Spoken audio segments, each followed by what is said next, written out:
ഈ കാലഘട്ടത്തിൽ ഈ വിഷയം ഒരിക്കൽ കൂടി വസ്തുതർക്കം ചർച്ച ചെയ്യാനായിട്ടുള്ള ഒരവസരം ഈ വിധി ഉയർത്തിക്കൊണ്ട് വന്നിട്ടുണ്ട്.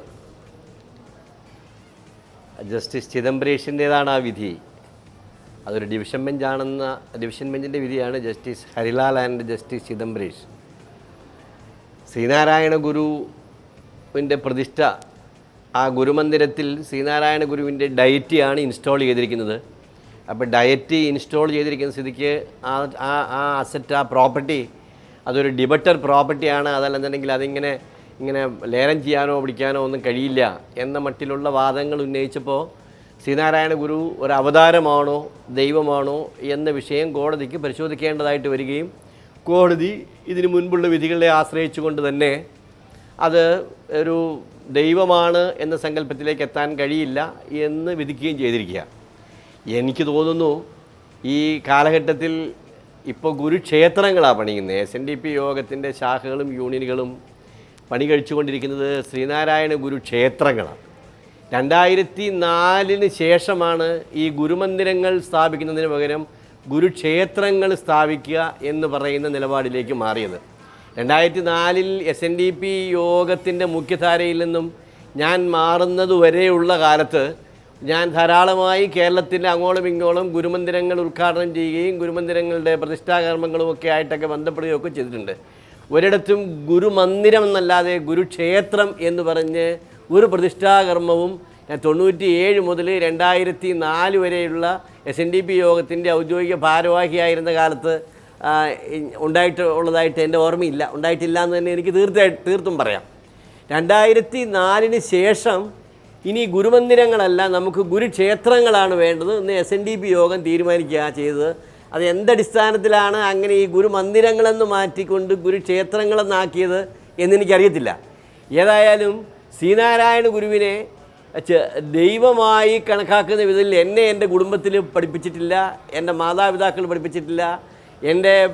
എൻ്റെ കുടുംബത്തിലുള്ള ധാരാളം പേരും ശ്രീനാരായണ പ്രസ്ഥാനത്തിൻ്റെ വിവിധ തലങ്ങളിൽ ദീർഘകാലങ്ങളായിട്ട് പ്രവർത്തിക്കുകയും ഉത്തരവാദിത്തപ്പെട്ട യൂണിയൻ തലങ്ങളിലും ശാഖാതലങ്ങളിലുമൊക്കെ ധാരാളമായി ഒക്കെ വ്യാപരിച്ച് നിന്നിരുന്ന വ്യക്തികളാണ്. അവരാരും ബാല്യം മുതലുള്ള എൻ്റെ വളർച്ചയിൽ ശ്രീനാരായണ ഗുരുവിനെ ദൈവമായിട്ട് പറഞ്ഞു തന്നിട്ടില്ല. ഈ സാനുമാഷ് സൂചിപ്പിച്ചതുപോലെ ശ്രീനാരായണ ഗുരുവിനെ സംബന്ധിച്ചിട്ടുള്ള ധാരണകൾ രൂപപ്പെട്ടുള്ളത് ഏതാണ്ട് ആ വിധത്തിലാണ്. പിന്നെ ഗുരുവിൻ്റെ ജീവിതം പരിശോധിക്കുമ്പോൾ പോലും ഗുരുദേവൻ ഇത് വിഗ്രഹാരാധനയ്ക്ക് തന്നെ എതിരായിരുന്നു എന്ന് യോജിപ്പിക്കുന്ന ധാരാളം സംഭാഷണങ്ങൾ അദ്ദേഹത്തിൻ്റെ സംബന്ധിച്ചിട്ടുള്ള പുസ്തകങ്ങളിലൂടെയൊക്കെ കടന്നു പോകുമ്പോൾ നമുക്ക് കാണാനായിട്ട് കഴിയും. ഇനി ക്ഷേത്രങ്ങളല്ല വേണ്ടത്, ഇനി വേണ്ടത് വിദ്യാലയങ്ങളാണ് എന്ന് ഗുരു പറയുമ്പോൾ അതിൽ അന്തർഭവിച്ചിരിക്കുന്ന ചേതോവികാരം എന്താണെന്ന് നമുക്ക് മനസ്സിലാക്കാം.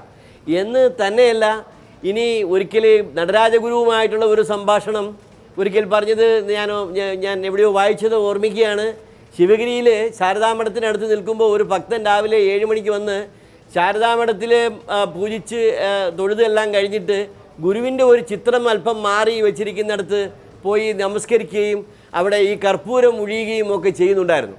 അപ്പോൾ ഗുരു അത് കണ്ടുകൊണ്ട് പറഞ്ഞു, തൻ്റെ അടുത്ത് നിന്ന് ഭക്തന്മാരോട് പറഞ്ഞ്, ഞാൻ രാവിലെ ഇവിടെ 7 മണിക്ക് എനിക്ക് ബ്രേക്ക്ഫാസ്റ്റ്, ഞാൻ രാവിലെ ഭക്ഷണം കഴിക്കാതെ ഇവിടെ നിൽക്കുന്നു, എൻ്റെ ചിത്രത്തിനെല്ലാ ആരാധനകളും കൊടുക്കുന്നു എന്ന് ഫലിത രൂപേണ തൻ്റെ അടുത്ത് നിന്ന ഭക്തന്മാരോട് പറഞ്ഞതായിട്ട് നടരാജഗുരു രേഖപ്പെടുത്തിയത് ഞാൻ എവിടെയോ വായിച്ചിട്ടുണ്ട്. ഇങ്ങനെ ഈ ഗുരുവിനെ സംബന്ധിച്ചിട്ടുള്ള ലേഖനങ്ങളിലൂടെയും ചരിത്ര പഠനങ്ങളിലൂടെയും ഒക്കെ കടന്നു പോകുമ്പോൾ എനിക്ക് കിട്ടിയിട്ടുള്ള ധാരണ, ഗുരുവിനെ ദൈവമായിട്ട് പ്രൊജക്റ്റ് ചെയ്യുക എന്ന് പറയുന്ന ഒരു രീതി ആ കാലഘട്ടത്തിൽ ഗുരുവിൻ്റെ ചില പ്രവർത്തനങ്ങളെല്ലാം അത്ഭുതങ്ങൾ കൂറിക്കൊണ്ട് കണ്ടു നിന്നിട്ടുള്ള കുറേ ആളുകളുണ്ടായിരുന്നു. അത് ആ കാലത്ത് തീർച്ചയായും ആ കാലഘട്ടം അതായിരുന്നു എന്നതുകൊണ്ട് അവരെ സംബന്ധിച്ചിടത്തോളം അത്ഭുതമാണ് പല പ്രവർത്തികളും. കാരണം അന്ന് നടപ്പില്ലാത്ത കാര്യങ്ങൾ ചെയ്യുന്നു എന്നതാണ് അതിൽ പ്രധാനപ്പെട്ടത്. അദ്ദേഹത്തിന് ഒരു വിഗ്രഹ പ്രതിഷ്ഠ നടത്താൻ കഴിയുന്നു എന്നതുപോലും ആ കാലത്ത് നടപ്പില്ലാത്ത കാര്യമാണ്. അതിനെ ഒരു അത്ഭുതമായി തന്നെ ആ കാലത്ത് കണ്ടിട്ടുണ്ടാവാം.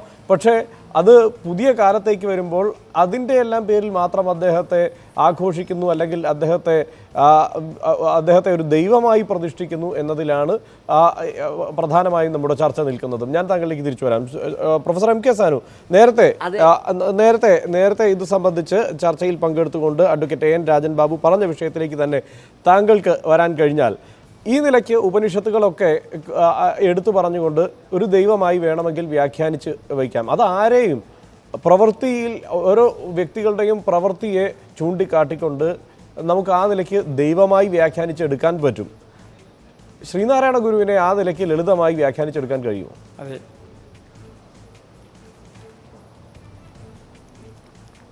അങ്ങനെ വ്യാഖ്യാനിക്കാം. നാം അദ്ദേഹത്തിൻ്റെ ഉപനിഷത്തിൽ ഉള്ള പറഞ്ഞത് ശരിയാണ്. പക്ഷേ ശ്രീനാരായണ ഗുരു തന്നെ നാം ശരീരമല്ല അറിവാകുന്നു എന്ന് പറഞ്ഞതും സത്യമാണ്. പക്ഷേ അറിവാകുന്നുവെന്ന് ശ്രീനാരായണ ഗുരുവിനെക്കുറിച്ച് മാത്രമല്ല, എന്നെക്കുറിച്ചും ശ്രീ ബാബുവിനെക്കുറിച്ചും ശ്രീ വിദ്യാസാഗറിനെക്കുറിച്ചും എല്ലാം നാം ഓരോരുത്തരും അറിവാണ്, ശരീരമല്ല എന്നത് എല്ലാവർക്കും ബാധകമായ ഒന്നാണ്. നാം ഓരോരുത്തരും ദൈവമല്ല. അത് പിന്നെ ദൈവം എന്ന സങ്കല്പത്തിൽ അദ്ദേഹം തന്നെ ഒരു ജാതി, ഒരു മതം, ഒരു ദൈവം മനുഷ്യന്, ആ ഒരു ദൈവം അദ്ദേഹമാണോ? ഒരു ദൈവം മനുഷ്യന് എന്ന് പറയുന്നതിൽ ആ ദൈവം ഞാനാണ് എന്ന് സങ്കല്പിക്കുന്നില്ലല്ലോ. ഒരു ദൈവം മനുഷ്യന് എന്ന് മാത്രമേ പറയുന്നുള്ളൂ. അപ്പോൾ എല്ലാം എടുത്ത് കഴിയുമ്പോഴും അദ്ദേഹം ആധ്യാത്മികവും സാംസ്കാരികവും സാമൂഹ്യവും രാഷ്ട്രീയവുമായ രംഗങ്ങളിൽ വ്യാപ്തിയുള്ള ഒരു ദർശനത്തിൻ്റെ പ്രതിരൂപമായിരുന്നു. അങ്ങനെ കാണുകയാണെന്ന് ഒരു സങ്കീർണ വ്യക്തിത്വമാണ് തീർച്ചയായിട്ടും.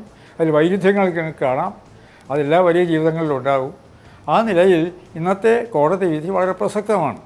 മുമ്പ് സൂചിപ്പിച്ചതുപോലെ ഈ ഗുരുമന്ദിരം സ്ഥാപിച്ച് അയൽക്കാരൻ്റെ അതിർത്തി കയ്യിലാക്കാനും മുൻപ് അബ്കാരിമാർ തമ്മിൽ മത്സരിച്ചിരുന്ന കാലത്ത് ഒരു അബ്കാരിയുടെ ഷാപ്പ് മറ്റൊരു സ്ഥലത്തേക്ക് മാറ്റുന്നതിന് രായ്ക്ക് രാമാനം ഗുരുമന്ദിരം സ്ഥാപിച്ച് വരികയാണ്.